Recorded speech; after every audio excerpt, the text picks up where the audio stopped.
और खट्टर सरकार नए साल में प्रगतिशील किसानों को सम्मानित करेगी। कृषि विभाग की अतिरिक्त मुख्य सचिव सुष्मिता मिश्रा ने बताया कि साल 2022 में सरकार प्रगतिशील किसानों को सम्मानित करेगी, जिसके लिए किसानों को ऑनलाइन आवेदन करना होगा।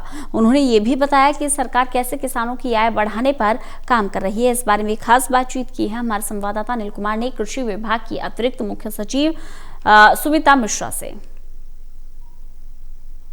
हरियाणा सरकार किसानों को सम्मानित करेगी, ये पूरा क्या कार्यक्रम रहेगा, इस समय मेरे साथ हैं कृषि विभाग की अतिरिक्त मुख्य सचिव सुष्मिता मिश्रा। इनसे जानते हैं कि क्या कार्यक्रम रहेगा। जी,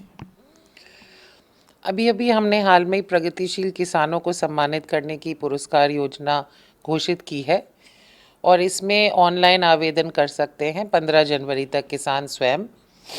जो हमारी वेबसाइट है कृषि विभाग की, उस पर जाके उस पर लिंक है, वो अप्लाई करें अपनी ज़मीन की डिटेल्स देते हुए, एमएफएमबी का ब्यौरा देते हुए, और ये ड्रॉप डाउन मेन्यू है जिसमें वो उनको बस क्लिक करना है कि किस क्षेत्र में उनको लगता है उन्होंने कोई नया काम किया।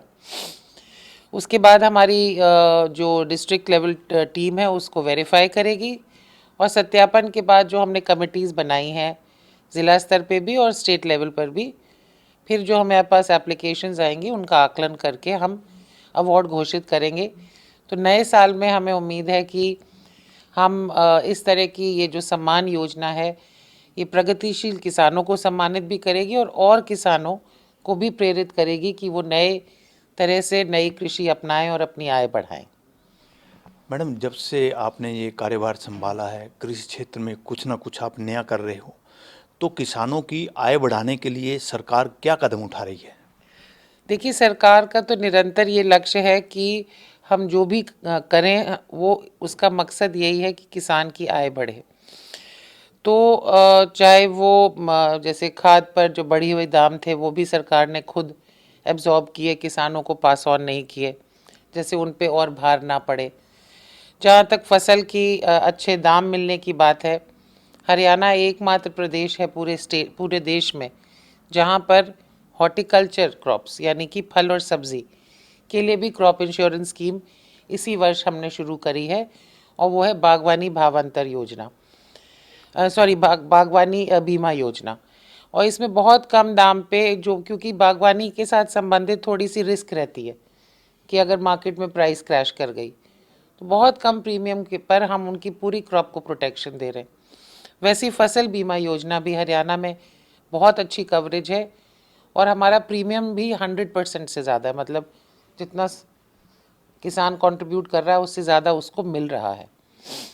और आगे भी हमारा ये फोकस है कि जो पोस्ट हार्वेस्ट मैनेजमेंट है, देखिए सबसे ज़्यादा वैल्यू एडिशन उसी में है। अगर आप अपनी सब्ज़ी या फल या क्रॉप को उसमें कुछ उसको स्टोर कर सकें और उसको फिर अच्छे दाम पे बेच सकें। तो अब हमारा फोकस है कि हमने पूरे स्टेट की मैपिंग करी है कि कौन से एरिया में कौन सी सब्ज़ी या फल उगाया जा सकता है और उसको हम क्लस्टर बेसिस पे बढ़ावा देंगे। हमने ऑलरेडी ऐसे करीब 600 से ज़्यादा FPOs, फार्मर प्रोड्यूसर ऑर्गेनाइजेशंस बना लिए हैं हरियाणा में और अब हम उनको इंफ्रास्ट्रक्चर दे रहे हैं। तो अभी हाल में हमने एक नया इंटीग्रेटेड पैक हाउस का उद्घाटन करवाया था माननीय मुख्यमंत्री जी से।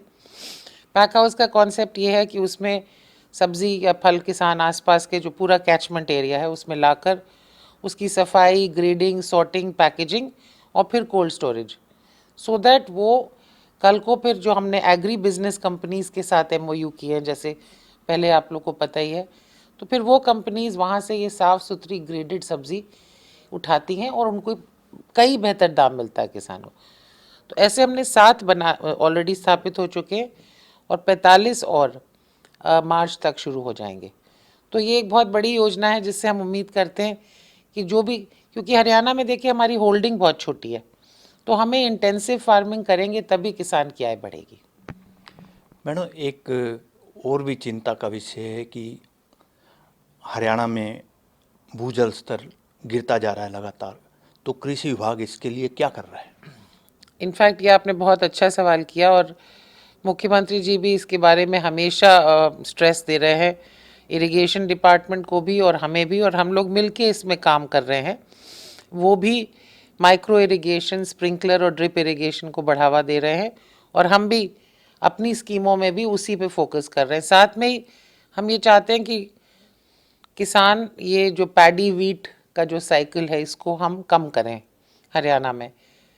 तो हरियाणा अगेन एक अकेला राज्य है जिसने मेरा पानी मेरी विरासत योजना चलाई है, जिसमें अगर आप धान ना लगाएं, पिछले साल तक तो था कि अगर आप धान के अलावा कोई और फसल लगाएं तो आपको सरकार 7,000 रुपये प्रोत्साहन राशि देगी। इस वर्ष हमने ये भी कहा, सीएम साहब ने ये भी कहा कि जो खाली भी छोड़ दे उसको भी हम 7,000 देंगे। तो अगर आप कोई फसल ना भी लगाओगे तब भी आपको वो एक तय राशि तो मिलेगी ही मिलेगी। तो इसमें हमें काफ़ी अच्छा रिस्पांस मिल रहा है। साथ ही जो किसान धान लगाते हैं, जो हमारे धान ग्रोइंग 8-10 ज़िले हैं, वहाँ पे हमने इस वर्ष DSR यानी डायरेक्ट सीडेड राइस, जिसमें वो पूरी पनीरी और खेतों को तर नहीं करना पड़ता है, तो उसमें भी बहुत अच्छा रिस्पांस मिला है। और इस साल आने वाले वर्ष में हम DSR को स्कीम को समझ लीजिए 5 गुना करेंगे। इस वर्ष हमने करीब 20,000 एकड़ उसमें कवर किया था, तो अगले साल हमने लक्ष्य रखा है कि 1 लाख एकड़ हम DSR में कवर करेंगे, और उसमें किसानों को सपोर्ट भी देंगे 4,000 रुपये प्रति एकड़, जो किसान DSR टेक्नोलॉजी पे जाएगा। ये थी मेरे साथ कृषि विभाग की अतिरिक्त मुख्य सचिव सुमिता मिश्रा। इन्होंने बताया कि वर्ष 2022 में प्रगतिशील किसानों को हरियाणा सरकार सम्मानित करेगी।